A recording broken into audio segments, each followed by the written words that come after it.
Accompagné du préfet du Nord, élus de la CCHF, comprenez Communauté de communes des Hauts-de-Flandre, et techniciens se sont retrouvés pour une visite de chantier d'un bâtiment qui, à terme, devrait être un équipement phare à plus d'un titre au sein de la CCHF.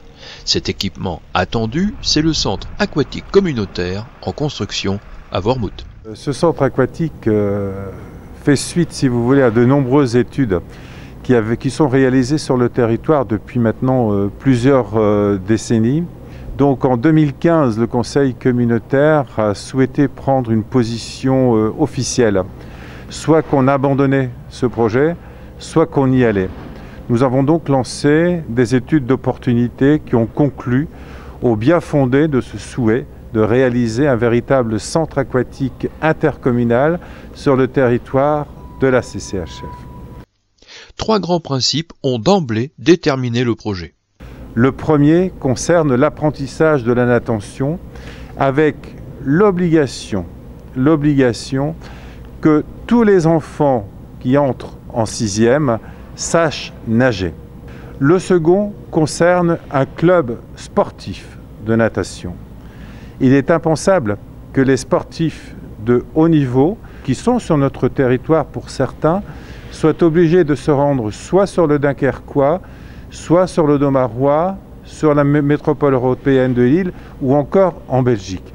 Et ensuite, le troisième axe auquel je suis véritablement également très attaché concerne le sport santé. Alors bien évidemment, le sport santé pour tout un chacun, pour se maintenir en forme, mais aussi et surtout pour venir en aide aux professionnels de santé et bien évidemment encore plus aux malades qui subissent de grosses pathologies. Dès lors, le projet devait répondre en termes d'espaces différenciés, adaptés et accessibles.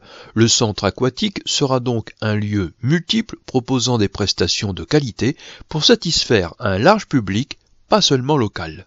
Alors effectivement, tout le territoire de la communauté des Hauts-de-Flandre est concerné, mais également, pourquoi pas la frange belge, pourquoi pas la frange de la CCFI et le sud du Dunkerquois, du moins c'est notre ambition.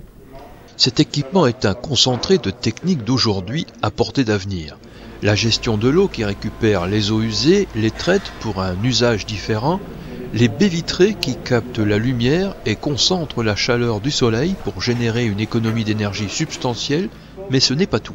L'équipement lui-même, centre aquatique, n'est pas pourvu d'une chaudière propre. Le parti pris a été voulu de se servir d'une installation annexe, on va dire. La chaufferie habituellement intégrée dans le bâtiment de la piscine est ici une construction extérieure, indépendante qui ne chauffera pas seulement l'eau des bassins. Le réseau de chaleur va induire 200 000 € d'économie au minimum dans les 10 années qui viennent pour l'EHPAD de Wormhout, le centre scolaire Jean Moulin, Lidl et également Carobé qui est une entreprise de bricolage et de matériel pour le bâtiment. OVNI au cœur de la ruralité, le centre aquatique communautaire ne pouvait pas ne pas compter sur son environnement proche. La chaudière sera alimentée par une source écologique en brûlant des anadelins fournis par les producteurs locaux. La puissance de cette chaudière aux anadelins est de l'ordre de 600 kW. Elle est également secourue par deux chaudières gaz qui font chacune à peu près également 500 kW. Le toit est également mis à contribution pour réduire l'empreinte écologique du bâtiment. On a 385 m² de panneaux photovoltaïques qui seront installés en toiture, qui permettront donc effectivement de produire une puissance de 75 kW. Donc cette puissance fournie par ces panneaux photovoltaïques sera largement consommée sur place. Les bassins sont doublés en acier inox qui propose une étanchéité supérieure au béton carrelé. D'autre part, l'inox est plus facile à entretenir et dernier point qui n'est pas négligeable, il est recyclable à 90% et donc totalement respectueux de l'environnement. L'inox va apporter à l'eau des bassins des teintes changeantes qui devraient donner l'impression de se baigner en rivière. Le chantier commencé en janvier 2020 devait permettre une ouverture des bassins dans les toutes prochaines semaines.